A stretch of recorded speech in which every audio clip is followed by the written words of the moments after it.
Hello and welcome to PDF for exams YouTube channel. As we know, corona pandemic के कारण सारे exams के date postponed हो गए हैं। Similarly UPSC has also postponed its UPSC prelims exam date from 31 May to 4 October 2020। तो यहाँ पर हम देख सकते हैं कि हमारे पास अब बहुत ज़्यादा टाइम है, जिसके हेल्प से हम अपने UPSC के सिलेबस को एक बार फिर से बहुत अच्छे तरीके से रिवाइज़ कर सकते हैं। तो इसीलिए PDF for exams YouTube channel में हम एक 100 डेज सीरीज़ ला रहे हैं, जिसके हेल्प से आप पूरे सिलेबस को रिवाइज़ कर सकते हैं। So today is our very first day and we are starting with polity. तो हम देखते हैं आज के इस वीडियो में हम क्या क्या पढ़ेंगे। तो आज के इस वीडियो में हम देखेंगे और समझेंगे evolution, preamble, comparison of Indian constitution scheme with other countries, part 1 and part 2। तो ये सभी कुछ हम आज के इस वीडियो में समझेंगे और जानेंगे। तो किसी भी पॉलिटिकल स्ट्रक्चर के एवोल्यूशन या फिर कंस्ट्रक्शन को समझने के लिए हमें ये जानना पड़ता है कि उसके हिस्ट्री में क्या हुआ था, कैसे वो इवॉल्व हुआ, फिर कैसे वहाँ पर एवोल्यूशन हुआ, क्या क्या प्रोसेस हुए, सभी कुछ हमें जानना पड़ेगा। तभी जाके हम किसी भी कॉन्स्टिट्यूशनल फ्रेमवर्क या कॉन्स्टिट्यूशन का एवोल्यूशन या फिर जो अभी प्रेजेंट में है वो समझ सकते हैं। तो इसके लिए हमें थोड़ा इतिहास में जाना पड़ेगा और देखना पड़ेगा एक्चुअली में उस समय हुआ क्या था, फिर कैसे या किस टाइप का रूल इंडिया में था। तो जैसा कि हम जानते हैं, अंग्रेज़ भारत में 1600 में आए थे। तो उस समय इंडिया में मुग़ल शासन कर रहे थे और जहांगीर एम्परर थे उस समय इंडिया के, और यूरोप में क्वीन एलिजाबेथ थी। तो वहाँ पर लंदन के कुछ ट्रेडर्स उनके पास गए हैं और बोला कि that they want to do trade in India. और इंडिया में जैसा कि हम जानते हैं उस समय तक फ्रेंच, डच, पोर्टुगीज़ ऑलरेडी आ चुके थे और ट्रेडिंग कर रहे थे इंडियन स्पाइसेस में।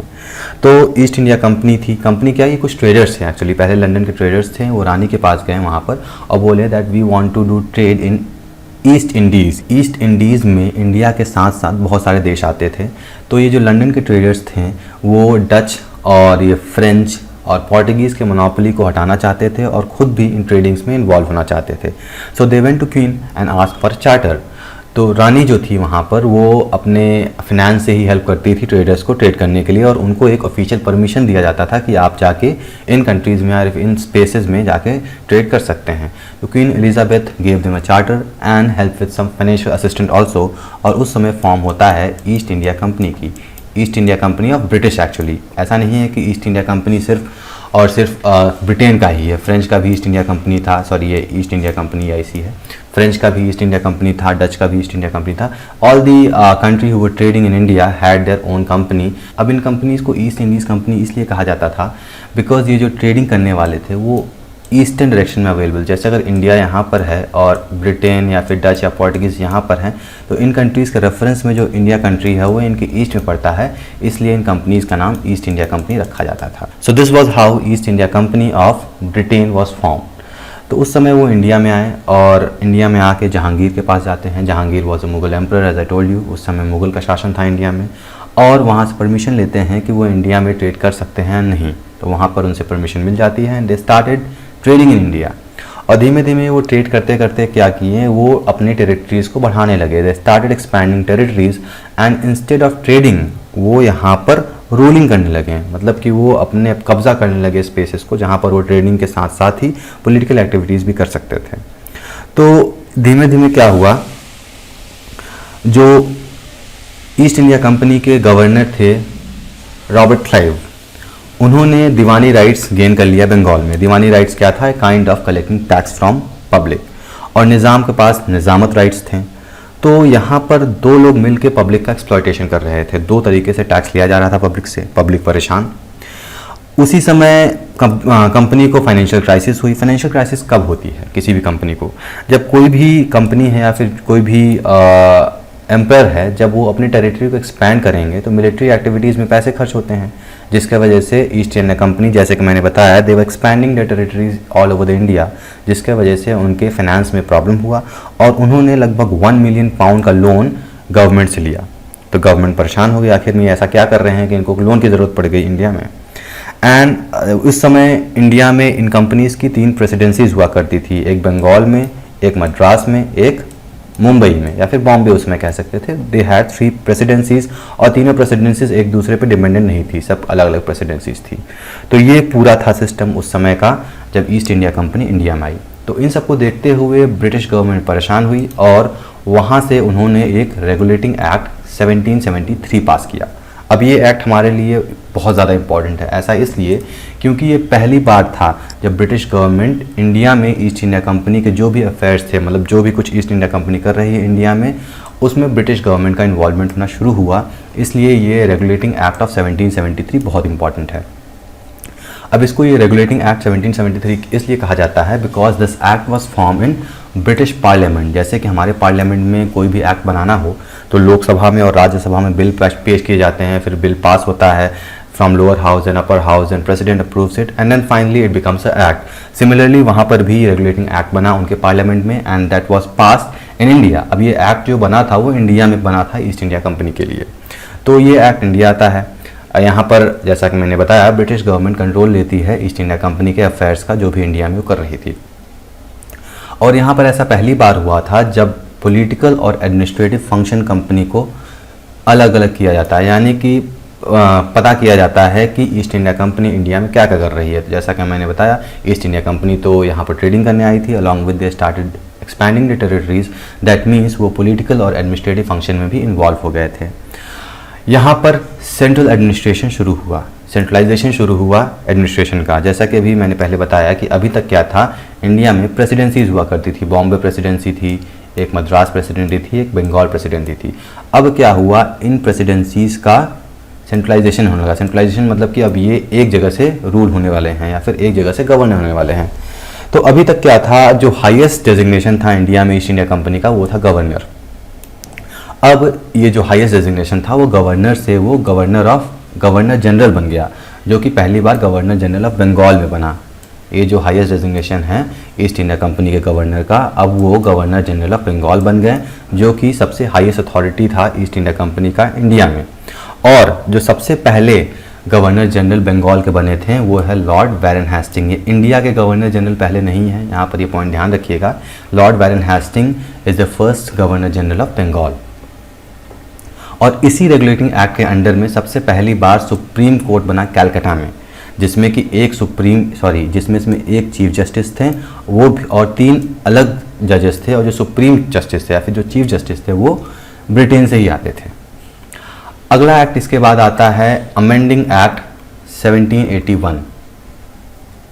अब नाम से ही क्लियर है, अमेंडिंग मतलब क्या होता है, कोई भी चेंजेस। तो जो कुछ भी प्रॉब्लम रहा होगा रेगुलेटिंग एक्ट 1773 में, उसको अमेंड करने के लिए अमेंडिंग एक्ट 1781 लाया जाता है। तो इस एक्ट में सबसे इम्पॉर्टेंट पार्ट ये था कि सुप्रीम कोर्ट का ज्यूरिसडिक्शन क्लियर किया जाता है, यानी कि अभी तक ज्यूरिसडिक्शन और एग्जीक्यूटिव काम जो होते थे या फिर एडमिनिस्ट्रेशन काम होते थे, दोनों के बीच में एम्बिग्यूटी थी, मतलब क्लियर नहीं था कि कौन ज्यूरिसडिक्शन में पार्टिसिपेट करेंगे, कौन एग्जीक्यूशन या फिर एडमिनिस्ट्रेशन में पार्टिसिपेट करेंगे। तो इस एक्ट के थ्रू ये क्लियर हो जाता है कि सर्टेन मेंबर और certain people will work for administration and certain people will work for jurisdiction. So this was all about amending Act 1781, जो कि रेगुलेटिंग एक्ट 1773 के जो भी फ्लॉज थे उसको दूर करने के लिए लाया जाता है। Next important act is पिट्स India act 1784। ये भी बहुत इंपॉर्टेंट एक्ट है। ये क्या, इसमें जितने भी एक्ट्स आ रहे हैं वो हमारे एग्जामिनेशन पॉइंट ऑफ व्यू से बहुत इंपॉर्टेंट है, और एग्जाम में भी जो क्वेश्चन बनने वाले हैं वो ऐसे ही बनेंगे, जैसे कि tell the first important act that was brought to India by Britain. तो ये हमारा पहला आंसर था रेगुलेटिंग एक्ट। या फिर आपसे वो कुछ ईयर्स पूछ सकते हैं, या फिर जैसे उन्होंने पिट्स इंडिया एक्ट दे दिया तो इसके कुछ कैरेक्टरिस्टिक आपको ऑप्शन में दे देंगे, वो पूछेंगे कि ये कैरेक्टरिस्टिक थे या नहीं थे। So this kind of question are asked in UPSC examination. तो पिट्स इंडिया एक्ट में क्या होता है, Indian affairs came under direct control of British government in Britain, यानी कि अभी तक जो था East India Company, they were controlling every और all kind of affairs in India. लेकिन अब पिट्स इंडिया एक्ट के आने के बाद क्या होता है, ब्रिटिश गवर्नमेंट जो भी ब्रिटेन में थी वो डायरेक्ट कंट्रोल ले लेती है। सारे अफेयर्स इंडिया में जो कुछ भी होना था उनका कंट्रोल अब ब्रिटिश गवर्नमेंट के पास जाता है। यहाँ पर कमर्शियल और पॉलिटिकल फंक्शन, जो भी कंपनी की जो 2 फंक्शन थे, कमर्शियल था, एक पॉलिटिकल। कमर्शियल मतलब वो यहाँ पर ट्रेडिंग करने के लिए आई थी, दूसरा जैसा कि हम जानते हैं कि वो अपने टेरिटरीज को एक्सपैंड करने लगी, और यहाँ पर पॉलिटिकल फंक्शन भी करने लगी, यानी कि यहाँ पर वो रूल भी करना चाहती थी, इसलिए उनके 2 टाइप के फंक्शन हो गए। लेकिन पिट्स इंडिया एक्ट आने के बाद इन फंक्शन को डिस्टिंग्विश किया गया, मतलब कि इन फंक्शन को अलग अलग कर दिया गया, और यहाँ पर कोर्ट ऑफ डायरेक्टर्स हैं, जो भी कोर्ट ऑफ डायरेक्टर्स हैं उनको कमर्शियल अफेयर्स के लिए मैनेज करने के लिए रखा गया, और एक नया बॉडी का फॉर्म होता है। ब्रिटिश गवर्नमेंट इंडिया में एक नए बॉडी का फॉर्म करता है जिसका नाम है बोर्ड ऑफ कंट्रोल, जिसमें 6 मेंबर्स होते थे। अब ये जो बोर्ड ऑफ कंट्रोल थे जिसके 6 मेंबर्स थे, ये पूरी तरीके से ब्रिटेन पार्लियामेंट या फिर ब्रिटेन गवर्नमेंट के थ्रू यहाँ पर भेजे जाते थे। तो ये लोग यहाँ पर आके जो भी पॉलिटिकल अफेयर्स होते थे, जो भी पॉलिटिकल होता था, जो भी जैसे जो रूल करना है, कैसे रेवेन्यू कलेक्ट करना है, कैसे उस रेवेन्यू को यूज़ करना है, या फिर मिलिट्री पावर, ये सब कुछ ये बोर्ड ऑफ कंट्रोल के थ्रू देखा जाता है। और ये जो कोर्ट ऑफ डायरेक्टर्स थे, ये ईस्ट इंडिया कंपनी के मेंबर्स होते थे और ये सारे कमर्शियल अफेयर्स को मैनेज करते थे यहाँ पर इंडिया में। वही चीज़ यहाँ पर बताया गया है। बोर्ड ऑफ कंट्रोल जो है सुपरवाइज करते थे सिविल और मिलिट्री एक्टिविटीज़ को, और रेवेन्यू कलेक्शन करते थे ब्रिटिश पोजीशन ऑफ इंडिया, मतलब इंडिया में जो भी ब्रिटिश का पार्ट था या फिर एरिया था, वहाँ के रेवेन्यू कलेक्शन भी ये बोर्ड ऑफ कंट्रोल के 6 मेंबर्स के थ्रू या फिर उनके गाइडलाइंस में होता था। So this is all about Brit India act, जो कि बहुत ही इंपॉर्टेंट एक्ट है हमारे लिए। The next act which is important for us is charter act 1813। अब इसमें क्या क्या होता था?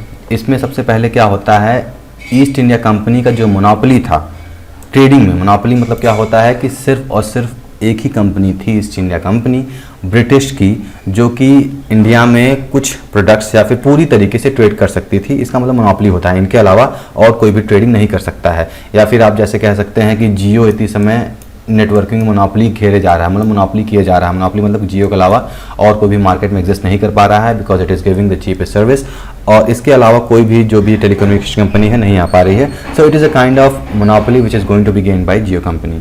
तो ईस्ट इंडिया कंपनी का मोनोपोली जो भी था ट्रेडिंग में, वो हट जाता है। सिर्फ वो अब चाइना से कुछ भी ट्रेड कर सकते थे, और इंडिया में चाय के अलावा उनकी मोनोपोली हर सिस्टम से हट गया था। चाय के अलावा जैसे स्पाइसेस हो गए, सिल्क हो गए, फैब्रिक हो गए, और भी बहुत सारे प्रोडक्ट्स थे जिनमें उनकी मोनोपोली थी, लेकिन अब ये मोनोपोली ख़त्म हो जाती है और वो ब्रिटिश के दूसरे कंपनीज या फिर और कोई भी कंट्रीज़ के दूसरे कंपनीज इसमें ट्रेड कर सकते थे।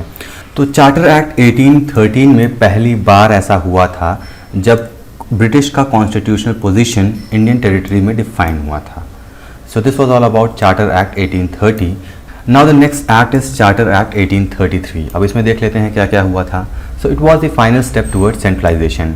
जैसा कि पहले इंडिया में ईस्ट इंडिया कंपनी की अलग अलग प्रेसिडेंसीज हुआ करती थी, लेकिन रेगुलेशन एक्ट आने के बाद ये प्रेसिडेंसीज के पावर्स को ख़त्म करके एक सेंट्रल एडमिनिस्ट्रेशन लाया गया बंगाल में। वहाँ पर गवर्नर का पोजीशन भी चेंज हुआ, टाइटल चेंज हुआ, वो गवर्नर जनरल बन गए।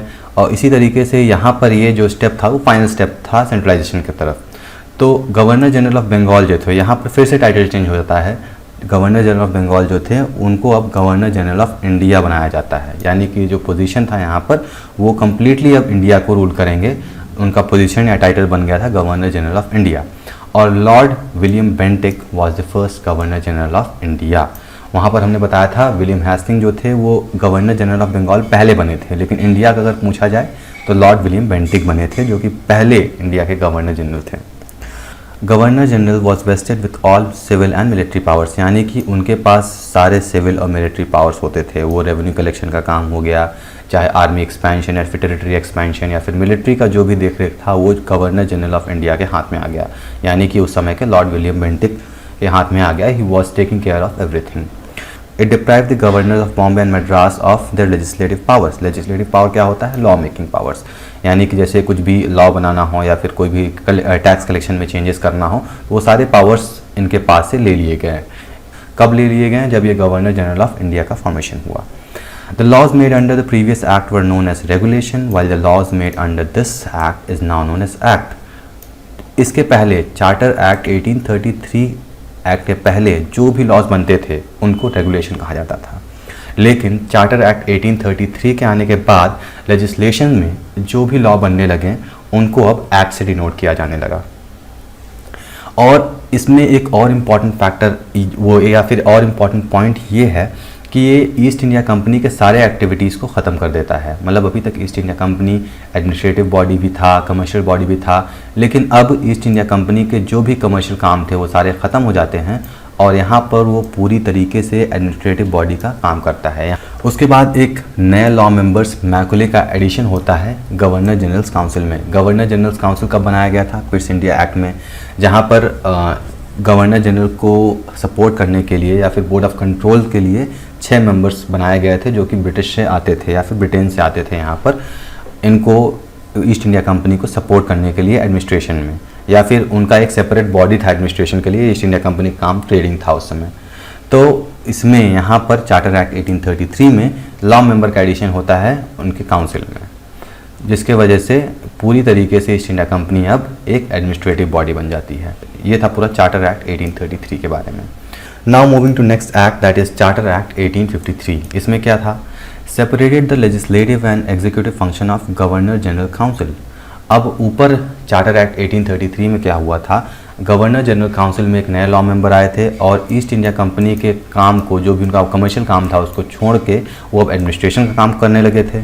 और यहाँ पर क्या हुआ था, अब लेजिस्लेशन और एग्जीक्यूटिव फंक्शन को सेपरेट कर दिया जाता है। लेजिस्लेशन यानी कि लॉ मेकिंग और एग्जीक्यूशन यानी कि एडमिनिस्ट्रेटर, यानी कि उस लॉ को कैसे इम्प्लीमेंट किया जा रहा है पब्लिक में, उसको हम कहते हैं एग्जीक्यूटिव फंक्शंस। यहाँ पर 6 नए मेंबर्स लेजिस्लेटिव काउंसलर के नाम से ऐड होते हैं और इनको इंडियन सेंट्रल लेजिस्लेटिव काउंसिल का नाम दिया जाता है। और यहाँ पर पहली बार चार्टर एक्ट 1853 में पहली बार इंडियन रिप्रेजेंटेशन को लेजिस्लेटिव काउंसिल में ऐड किया जाता है। लेजिस्लेटिव काउंसिल क्या थी? जो कि बोर्ड ऑफ मेंबर्स थे, जो भी यहाँ पर लॉज, रेवेन्यू कलेक्शन के लॉज या फिर कैसे भी एडमिनिस्ट्रेट किया जाता है, वो सारे लॉज बनाए जाते थे यहाँ पर। और इसमें इंडियन के कुछ लोकल रिप्रेजेंटेशन भी होने लगे, यानी कि इंडियन लोग भी इसमें शामिल होने लगे।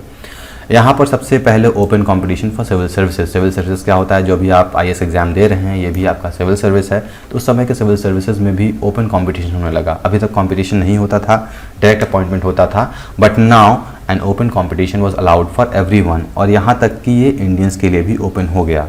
तो this was all about charter Act 1853। यहाँ पर चार्टर एक्ट 1853 में क्या इंपॉर्टेंट है कि यहाँ पर इंडियन रिप्रेजेंटेशन स्टार्ट हो गया लेजिस्लेटिव काउंसिल में, और सिविल सर्विसेज का जो कंपटीशन एग्जाम था या फिर कॉम्पिटिटिव एग्जाम था, वो इंडियंस के लिए भी ओपन हो गया। ये इंपॉर्टेंट फैक्टर्स हैं चार्टर एक्ट 1853 के। Now the next act that we are going to study is Government of India Act 1858। तो ये गवर्नमेंट ऑफ इंडिया एक्ट के नाम से आया और इसको गुड गवर्नमेंट ऑफ इंडिया के नाम से भी जाना जाता है। इसका दूसरा नाम ये भी है। इसमें क्या क्या हुआ? तो इसमें सबसे पहले क्या हुआ, the rule of company was replace by rule of crown. यानी कि अभी तक जैसा कि मैंने बताया ईस्ट इंडिया कंपनी थी, इसका काम क्या था, यहाँ पर ट्रेडिंग करना, ट्रेडिंग के बाद बदल कर उसके काम को क्या किया गया, एडमिनिस्ट्रेटिव किया गया। बट नाउ इनके काम को या फिर कंपनी को रिप्लेस किया गया रूल ऑफ क्राउन को। एक्चुअली रिप्लेस नहीं किया गया, East of India Company was still working there, but जो इनको अब इंस्ट्रक्शन मिलने लगे वो रूल ऑफ क्राउन से मिलने लगे। यानी कि ईस्ट इंडिया कंपनी यहाँ पर अपनी मनमानी नहीं कर सकती थी, यहाँ पर अब क्राउन के द्वारा कोई एजेंट भेजे जाने लगे who used to instruct East India Company for ruling और एडमिनिस्ट्रेटिंग द कंट्री। यहाँ पर फिर से डेजिग्नेशन चेंज होता है गवर्नर जनरल ऑफ इंडिया से वाइसरॉय ऑफ इंडिया, और वाइसरॉय जो थे वो एजेंट ऑफ क्राउन बने। यानी कि क्राउन क्या है, जो ब्रिटेन में या फिर ब्रिटिश में जो रूल कर रहे थे उनको क्राउन कहा जाता था, and viceroy was agent of the crown. यहाँ पर ड्यूअल गवर्नमेंट जो कि पिट इंडिया एक्ट में आया था, ड्यूअल गवर्नमेंट यानी कि जो अलग अलग टास्क थे, एडमिनिस्ट्रेशन का टास्क, एग्जीक्यूशन का टास्क, ये अलग अलग ड्यूअल गवर्नमेंट बने थे, यहाँ पर उसको एबॉलिश कर दिया जाता है। यहाँ पर डॉक्ट्रिन ऑफ लैप्स पे एबॉलिश किया जाता है या फिर ख़त्म किया जाता है। डॉक्ट्रिन ऑफ लैप्स क्या था, ये भी एक बहुत इंपॉर्टेंट फैक्टर है, बहुत इंपॉर्टेंट कॉन्सेप्ट है हिस्ट्री में। इस समय क्या होता था कि जैसे कोई भी किंगडम है, अगर इंडियन रूलर है वहाँ पर वो रूल कर रहे हैं, रूल करते अगर उनका कोई हायर या फिर कोई वंश नहीं बचता है आगे, या फिर उनका कोई लड़का नहीं होता है आगे जो कि रूल कर सके, तो वो किंगडम ब्रिटिश गवर्नमेंट के पास ऑटोमेटिकली आ जाता था विदाउट एनी वॉर्ड। ये मतलब कि अंडरस्टूड था, ये उनके लॉ में था। If any Indian kingdom does not had their heirs it would be transferred to British government. तो ये एक्ट यहाँ पर ख़त्म हो जाता है। यहाँ पर एक secretary state was a member of British cabinet and was responsible ultimately to British parliament. यहाँ पर एक नया पोजीशन आता है, secretary of state. Secretary of state मतलब कि ब्रिटेन के पार्लियामेंट से कोई मेंबर भेजा जाता है, सेक्रेटरी ऑफ स्टेट उसको पोजीशन दिया जाता है। Now he used to instruct और give guidelines to East India company to rule over India. यहाँ पर 15 मेंबर का काउंसिल बनता है जो कि secretary of state for India को असिस्ट करते हैं इंडिया में रूल करने के लिए। रूल डायरेक्टली ये नहीं करते थे, they used to instruct the East India Company and they used to follow the instruction and govern the country. The next important act that we are going to study is Indian Act 1861। अब Indian Act 1861 में क्या क्या हुआ था, यहाँ पर decentralisation start हो जाता है। अभी तक हम क्या देख रहे थे, सबसे पहले स्टार्टिंग में क्या था, डिसेंट्रलाइज थी। सारे पावर्स जो थे अलग अलग प्रेसिडेंसीज में अलग अलग लोग रूल कर रहे थे, एक दूसरे से कोई मतलब नहीं था।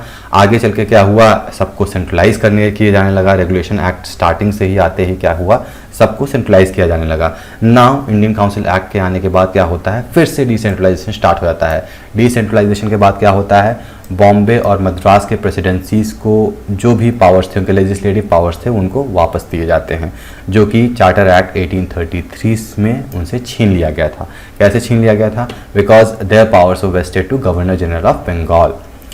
फिर आगे क्या होता है, introduction of representative institution in India by associating Indian with law making process. अब यहाँ पर लॉ मेकिंग प्रोसेस में इंडियंस को भी इन्वॉल्व किया जाने लगा। अभी तक क्या होता था, जितने भी ब्रिटिश काउंसिल के मेंबर्स थे, जो कि ब्रिटिश पार्लियामेंट से या फिर ब्रिटिश के एजेंट्स थे या फिर ब्रिटेन से जो भी आते थे, वही लॉ मेकिंग में काम करते थे। But now in Indian Council act Indians were also included in making law.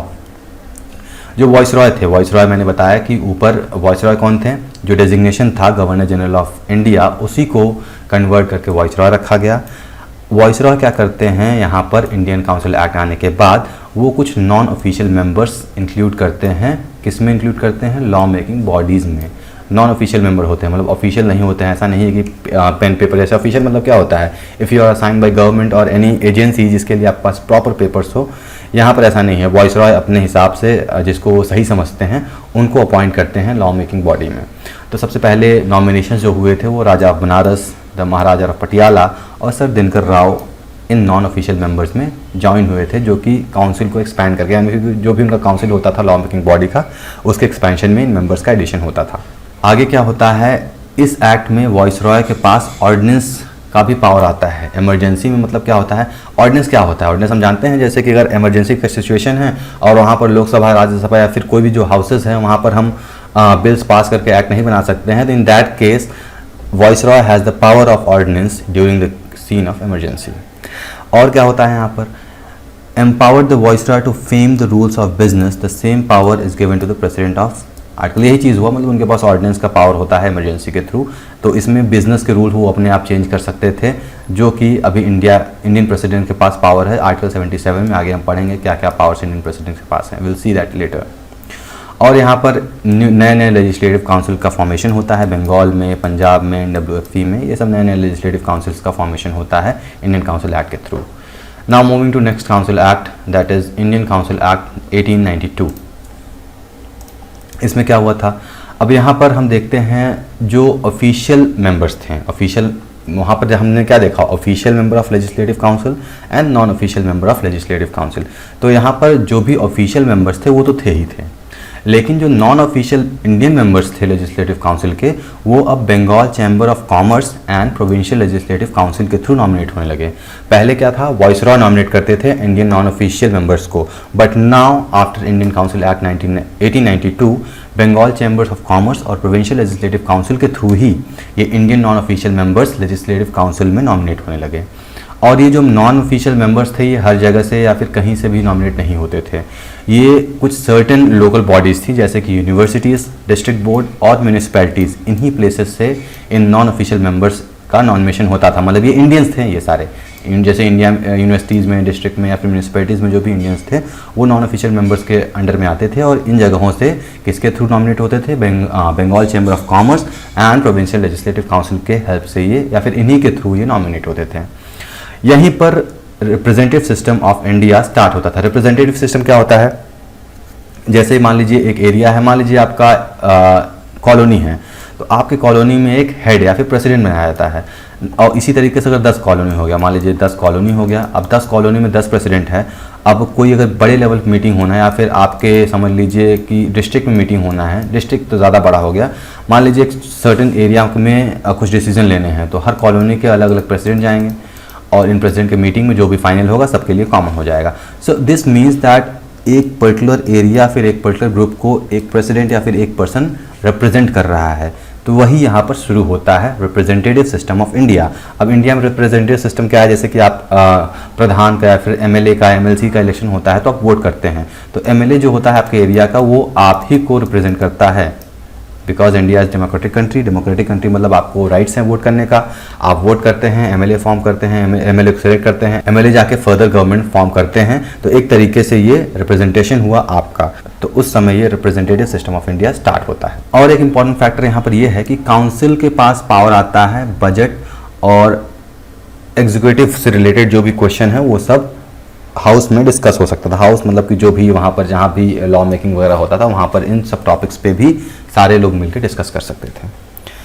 The next act that we are going to read is Indian Council Act 1909। इसको मॉर्ले मिंटो रिफॉर्म भी कहा जाता है। तो यहाँ पर क्या होता है, सबसे पहले element of election to legislative council. तो लेजिस्लेटिव काउंसिल में अभी क्या होता था, नॉमिनेशन होता था। जैसा कि हमने बताया ऑफिशियल मेंबर्स थे जो, तो वो तो आएंगे ही ब्रिटेन से ही, लेकिन कुछ नॉन ऑफिशियल मेंबर्स थे जिनका डायरेक्ट अपॉइंटमेंट होता था या फिर नॉमिनेशन होता था। बट यहाँ पर अब क्या हुआ, इलेक्शन का एलिमेंट इंट्रोड्यूस किया गया पहली बार। और प्रोविंशियल लेजिस्लेटिव काउंसिल में non official members to be in majority. अब जो प्रोविंशियल लेजिस्लेटिव काउंसिल हो गया, प्रोविंशियल लेजिस्लेटिव काउंसिल मतलब जैसे कि सेंट्रल हो गया, सेंट्रल में डिवाइड हो गया प्रोविंशियल में या फिर स्टेट्स में, जो भी अलग अलग पार्टिसिपेंट डिवाइड होने लगा। तो प्रोविंशियल में जो था, प्रोविंशियल लेजिस्लेटिव काउंसिल में होने लगा, मेजॉरिटी किसकी होने लगी, अब non official members. Non official members कौन थे, इंडियंस थे, तो इनकी मेजॉरिटी यहाँ पर होने लगी। यहाँ पर भी ड्यूअल सिस्टम था, आगे हम पढ़ेंगे इसको क्या है ये। और इंडियन काउंसिल एक्ट 1909 में सेपरेट इलेक्टोरेट फॉर मुस्लिम्स, यानी कि अब रिलीजन बेस पे भी इन मेंबर्स के लिए पोजीशंस आने लगे। यहाँ पर आप देख सकते हैं कि रिलीजन बेस पे यहाँ पे कम्युनलिज्म यहाँ पर डेवलप होने लगा इंडिया में ब्रिटिश के थ्रू।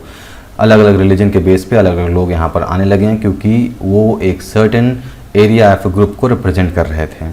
तो इसी एक्ट में पहली बार एग्जीक्यूटिव काउंसिल में इंडियन का रिप्रेजेंटेशन होने लगा और सत्येंद्र प्रसाद सिन्हा पहले इंडियन बने जो कि वाइसरॉय के एग्जीक्यूटिव काउंसिल को ज्वाइन किया, और वो एक लॉ मेंबर के तरह अपॉइंट हुए थे एग्जीक्यूटिव काउंसिल में। किसके एग्जीक्यूटिव काउंसिल में, वाइसरॉय और गवर्नर, ये कहाँ के थे, ब्रिटेन के थे।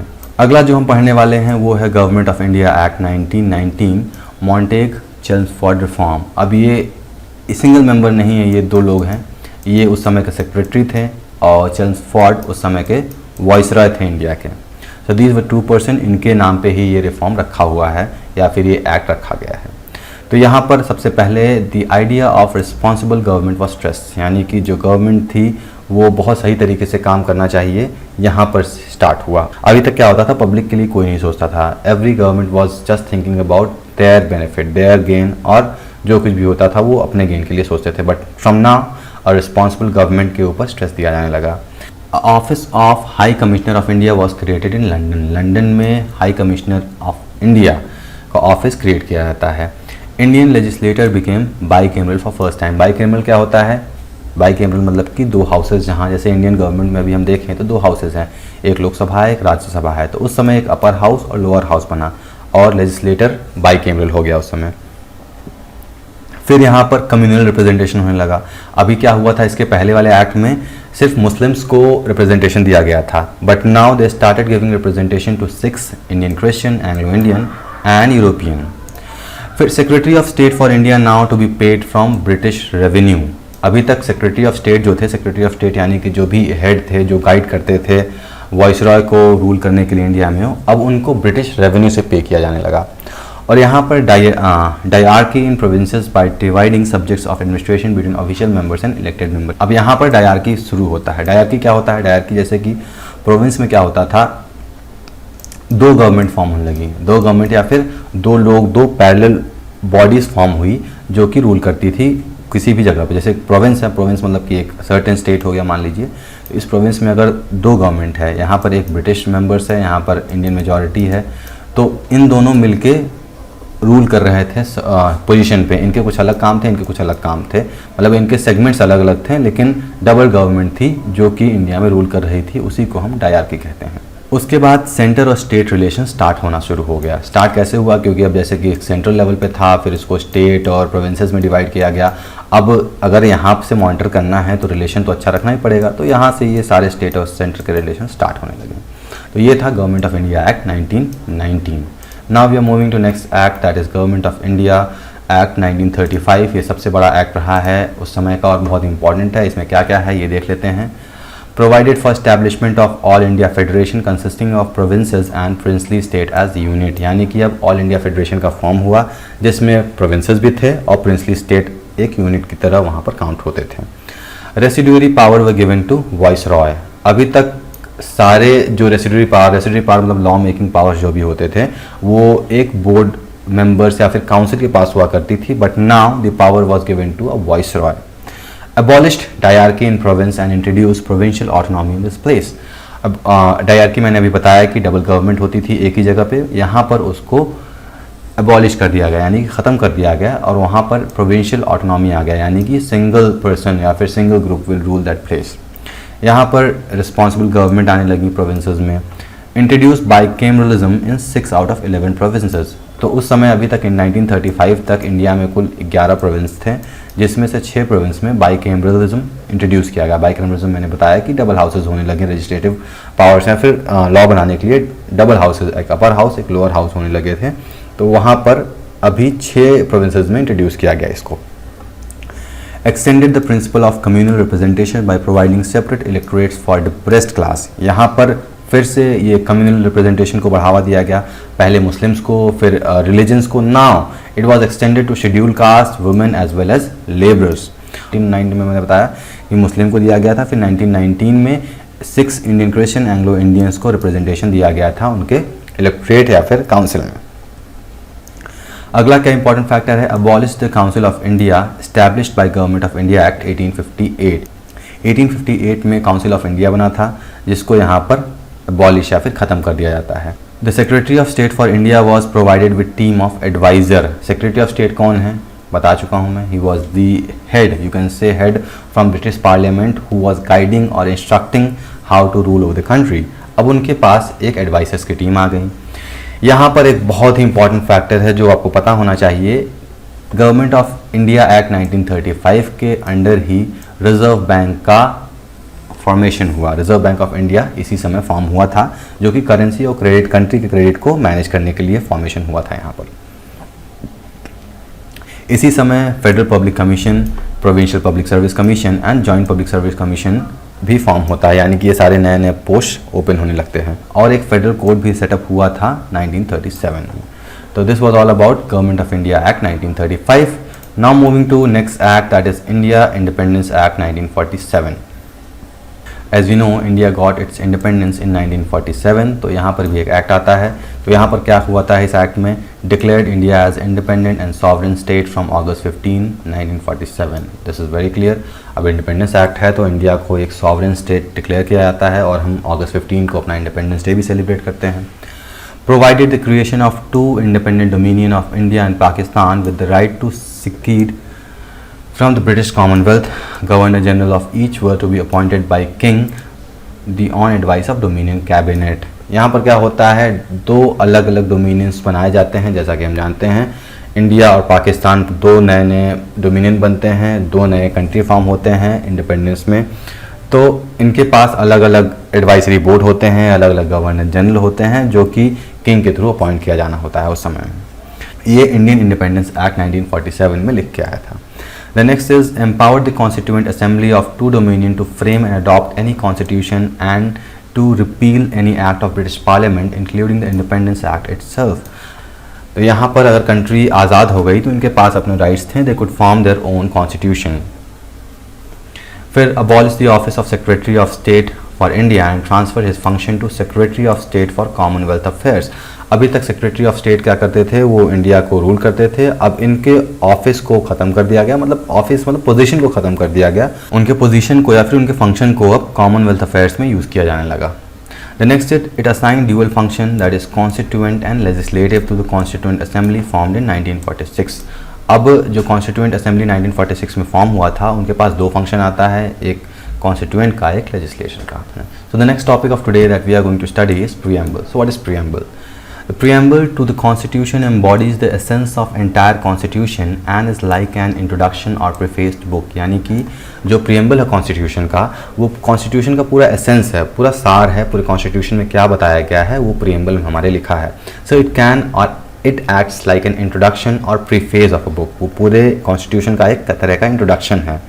ये हमारे कॉन्स्टिट्यूशन का पर्पस, ऑब्जेक्टिव को एक्सप्लेन करता है और गाइडलाइन को बताता है कि इस कॉन्स्टिट्यूशन को कैसे लिखा गया है। तो प्रियम्बल का जो ऑब्जेक्टिव रेजोल्यूशन है वो पंडित जवाहरलाल नेहरू के द्वारा प्रपोज किया गया था और कॉन्स्टिट्यूएंट असेंबली में पास किया जाता है और फाइनली ये कॉन्स्टिट्यूशन का प्रियम्बल बन जाता है। So now we are going to see what are the objectives of preamble. तो प्रियम्बल क्या कहता है? It describes Indian state as sovereign, socialist, secular, democratic republic. यानी कि इंडिया जो है वो सॉवरेन है, संप्रभु है, यानी कि ये किसी भी तरीके से किसी दूसरे कंट्री या फिर किसी भी पार्टी पे डिपेंडेंट नहीं है अपने फंक्शनिंग के लिए। India is a socialist country. Socialist का कॉन्सेप्ट आप जानते हैं कि dividing of income in equal parts to everyone, this is called socialist concept. India is secular. Secular मतलब कि it respects all kind of religion. जैसा कि हम जानते हैं इंडिया में हर तरीके के रिलीजन अवेलेबल हैं, कोई भी रिलीजन के हो आप इंडिया में रह सकते हैं। So that is why India is called as secular country. India is democratic republic, यानी कि इंडिया में मोनार्की नहीं है, यहाँ पर इलेक्शंस होते हैं। People can choose the government, that means by the public for the public. Now we will see the provision to all Indian citizen, मतलब कि इंडियन सिटीजन के पास क्या क्या प्रोविजन है। सबसे पहला प्रोविजन है जस्टिस, यानी कि every citizen have justice of social, economic and political. अब अगर इंडियन के पास कुछ सोशल डिस्क्रिमिनेशन हो रहा है या फिर इकोनॉमिक प्रॉब्लम है, कोई फिनेंस का इशू है या फिर कोई पॉलिटिकल इशू है, so if they have any problem they can go to judiciary for getting the justice. Every Indian has liberty of thought, expression, belief, faith and ownership. यानी कि आप अगर इंडियन सिटीज़न हैं तो आपके जो भी थॉट्स हो आप एक्सप्रेस कर सकते हैं, आपको पूरी तरीके से फ्रीडम है। आप आप किन पर बिलीव करते हैं, आप किस रिलीजन को फॉलो करते हैं, किस भगवान की पूजा करते हैं, ये सब कॉन्स्टिट्यूशन में आपको कोई भी या फिर कोई भी सिटीज़न, दूसरा सिटीज़न आपको मना नहीं कर सकता है। They don't have right, you have your own right of liberty of thoughts, expression, belief, faith and worship. Her Indian citizen के पास इक्वलिटी है, स्टेटस एंड अपॉर्चुनिटी, यानी कि आप चाहें तो अपने स्टेटस को इंक्रीज़ कर सकते हैं। आप पास इक्वल अपॉर्चुनिटी है जिसका यूज़ करके आप अपने आप को फ्लरिश कर सकते हैं। And finally the fraternity, it assures the dignity of every individual and unity and integrity of the nation. यानी कि इसके अंडर में हर इंडिविजुअल का डिग्निटी गिरना नहीं चाहिए, they has to be maintain. And similarly nation के इंटीग्रिटी और यूनिटी पे कोई भी हार्म नहीं पहुंचना चाहिए। So this was the objective of our preamble. अब प्रियम्बल को लेके बहुत सारे डिबेट्स होते रहते हैं, अब वो देख लेते हैं हम क्या डिबेट्स हैं। सबसे पहला डिबेट हुआ था या फिर क्वेश्चन उठता है, क्या प्रियम्बल कॉन्स्टिट्यूशन का पार्ट है कि नहीं है। तो एक किसी केस में कोर्ट ने जजमेंट दिया था that preamble is not part of constitution, but in Keswanand Bharti versus State of Kerala 1973 case में अपने डिसीजन को ओवररूल करके कहा जाता है या फिर बताया जाता है कोर्ट के द्वारा कि preamble is a part of constitution and is subjected to the amending power of parliament within the core limits of basic doctrine. It is an important guide to interpret the true spirit of constitution. और LIC India case 1995 में भी कहा जाता है कि preamble constitution का एक integral part है। अब अगला क्वेश्चन जो आता है वो ये है कि कैन प्रियम्बल बी अमेंडेड, यानी कि प्रियम्बल में क्या कुछ अमेंडमेंट किया जा सकता है। तो yes, it can be amended. ये भी केशवानंद भारती केस 1973 में बताया गया था, लेकिन इसमें बात जो ध्यान देने वाली ये थी कि जो भी अमेंडमेंट होगा वो कॉन्स्टिट्यूशन के बेसिक या फिर प्रियम्बल के बेसिक स्ट्रक्चर या फिर फीचर को हार्म नहीं करना चाहिए। जो भी प्रियम्बल का बेसिक फीचर है उसमें कोई हानि ना हो तो प्रियम्बल को भी अमेंड किया जा सकता है। यहाँ तक कि 42nd अमेंडमेंट 1976 में 3 वर्ड्स जोड़े गए थे, जो है सोशलिस्ट, सेक्युलर और इंटीग्रिटी। हमारे प्रियम्बल में ये 3 नए शब्द जोड़े गए थे 1976 में, यानी कि प्रियम्बल इज़ अमेंडेबल। अब हम देखते हैं जो भी कीवर्ड्स मेंशन है। कीवर्ड्स ऑल्दो मैं भी एक्सप्लेन कर चुका हूँ क्या क्या मतलब होता है, तो फिर भी हम यहाँ पर देख लेते हैं जो भी हमारे प्रियम्बल में कीवर्ड था। सबसे पहला कीवर्ड है सॉवरेन। सॉवरेन मतलब क्या है कि जो इंडिया है, कोई भी बाहरी अथॉरिटी है या फिर बाहरी कंट्री है, उन पर किसी भी तरीके से डिपेंडेंट नहीं है, ये पूरी तरीके से संप्रभु है। The other word is socialist. Socialist यानी कि achievement of socialist pattern of society to democratic mean. अब डेमोक्रेटिक मतलब क्या होता है? Public has right to choose their government. अब अगर गवर्नमेंट चूज़ कर रही है तो गवर्नमेंट विल फॉर्म पॉलिसीज़, ऐसे पॉलिसीज़ बनाएगी जो कि सारे लोगों को इक्वली या फिर ठीक ठाक अमाउंट में इकोनॉमिकल बेनिफिट दे रही है या फिर उनको हर तरीके से इक्वल अपॉर्चुनिटीज़ दे रही है। अगला है India is a secular state. Secular state का मतलब ये नहीं है कि इंडिया कोई नॉन रिलीजियस कंट्री है या फिर इरिलीजियस है या फिर एंटी रिलीजियस है या फिर मतलब रिलीजन के अगेंस्ट में है। सेकुलर स्टेट मतलब ये है कि इंडिया हर रिलीजन को एक्सेप्ट करती है, यहाँ पर कोई भी रिलीजन के लोग आके रह सकते हैं, जैसा कि हमारे इंडिया का पुराना प्रिंसिपल रहा है कि सर्वधर्म समभाव। यहाँ पर कोई भी रिलीजन कुछ भी हो यहाँ पर आके रह सकते हैं, यहाँ पर कोई भी डिस्क्रिमिनेशन रिलीजन के बेसिस पर नहीं होगा। अगला है डेमोक्रेटिक। डेमोक्रेटिक मतलब हम जानते हैं कि we can select our government, this simply means by democratic. So this were the main terms which are used in preamble.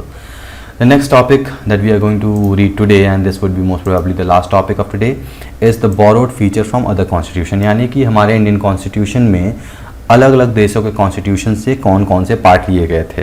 हालांकि ये पार्ट्स यहाँ पर हम ब्रीफ में देखेंगे, लेकिन जब इन पार्ट्स को हम डिटेल में देखेंगे तो वहाँ पर भी हम चीज़ों का रिवीजन कर लेंगे कि इस पार्ट का हमारे इंडियन कॉन्स्टिट्यूशन में किस कंट्री के कॉन्स्टिट्यूशन से लिया गया था या फिर बोरो किया गया था। So starting with very first British constitution. जैसा कि हमारा कॉन्स्टिट्यूशन फ्रेम करते समय ब्रिटिश इंडिया पर राज कर रही थी, तो ब्रिटिश से हमने काफ़ी कुछ लिया था अपने कॉन्स्टिट्यूशन में। तो वो क्या क्या चीज़ें थी या क्या क्या पॉइंट्स थे। तो parliamentary form of government. Parliamentary form, हमारे गवर्नमेंट का पार्लियामेंट्री फॉर्म कैसा है। हमारे यहाँ सेंट्रल स्टेट गवर्नमेंट है और सेंटर में हमारे दो हाउसेज हैं, Lok Sabha Rajya Sabha. So this parliamentary form of government was taken by British constitution. अगला है rule of law, law making procedure. Law making procedure हमारा जानते हैं, कोई भी बिल पास होता है लोअर हाउस में, फिर उसको मेजॉरिटी से वोट किया जाता है, then it goes to Rajya Sabha, वहाँ भी मेजॉरिटी से वोट किया जाता है, then it goes to president and finally it becomes an act या फिर लॉ। तो लॉ मेकिंग प्रोसीजर जो है वो भी ब्रिटिश कॉन्स्टिट्यूशन से लिया गया था।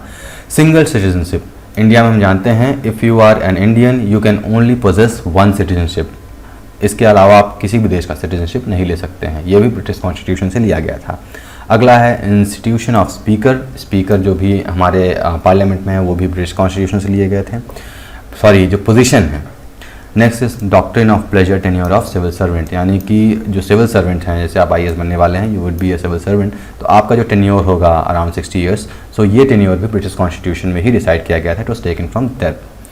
The next is judicial system and fundamental rights. तो हमारे फंडामेंटल राइट्स हैं वो भी हम आगे के वीडियोस में देखेंगे कि हमारे क्या क्या फंडामेंटल राइट्स हैं। तो ये हमारे जो फंडामेंटल राइट्स है और जुडिशियल सिस्टम है वो अमेरिकन कॉन्स्टिट्यूशन से बोरो किया गया था। Next is federal system with a strong central authority, residual power, central state relation. ये कैनेडियन कॉन्स्टिट्यूशन से लिया गया था, यानी कि हमारे जो सेंट्रल स्टेट, सेंट्रल में अलग गवर्नमेंट है, स्टेट में अलग गवर्नमेंट है, ये हमारा कैनेडियन कॉन्स्टिट्यूशन से लिया गया था इंडियन कॉन्स्टिट्यूशन में। अगला क्या है, directed principle election of president of India. अब इलेक्शन अलग अलग पोजीशंस में इलेक्शंस के लिए अलग अलग प्रोसीजर होते हैं, तो प्रेसिडेंट का जो भी इलेक्शन होना है कैसे होता है वो आयरिश कॉन्स्टिट्यूशन से लिया गया था।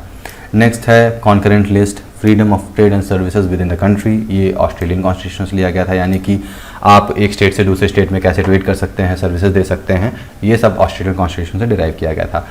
Emergency provision. इमरजेंसी हमारे यहाँ कितने इमरजेंसी है, 3 टाइप के हैं, national, state and financial emergency. ये भी लिया गया था वेमार कॉन्स्टिट्यूशन से। अगला है 5 year plan and fundamental duties. 5 year plan क्या था, हमारे देश में आज़ादी के बाद बहुत सारे सोशल प्रॉब्लम्स हो रहे थे, तो उनको टैकल करने के लिए 5 ईयर प्लान्स डिज़ाइन किए गए जो कि हर 5 साल में बदलते रहते थे अकॉर्डिंग टू द नीड। ये लिया गया था सोवियत कॉन्स्टिट्यूशन से। Next is Government of India Act 1935 से office of governor and power of federal jury. ये लिया गया था गवर्नमेंट ऑफ इंडिया एक्ट 1935 से, ऊपर हम जो कि देख चुके हैं। लास्ट जो बचता है वो है अमेंडमेंट ऑफ कॉन्स्टिट्यूशन, वो साउथ अफ्रीकन कॉन्स्टिट्यूशन लिया गया था। अब जैसे कि कुछ भी लॉ बन गया है हमारा, उस समय में 1947 से स्टार्ट हुआ था कॉन्स्टिट्यूशन बनना, मान लीजिए, तो उस समय की कंडीशंस कुछ और रही होंगी, उस समय के प्रॉब्लम्स और कुछ रही होंगी, तो आगे चल के अगर हमें कुछ कॉन्स्टिट्यूशन में अमेंडमेंट करना है तो उसके लिए क्या प्रोसीजर होना चाहिए, इन सब की जानकारी हम साउथ अफ्रीकन कॉन्स्टिट्यूशन से लिया था। So this was all about today's video of day 1 dealing with static part. Today I'm not going to discuss the current affairs part. We'll see that later, or I'll make a separate video on current affairs as it has been updated. तो इस section से जो भी current affairs है उसको मैं separately दूसरे video में डिस्कस करूँगा। In next video we are going to study about the fundamental rights in Indian Constitution. तो मिलते हैं अगले वीडियो में, that is the video of day 2. See you next video. Till then, goodbye.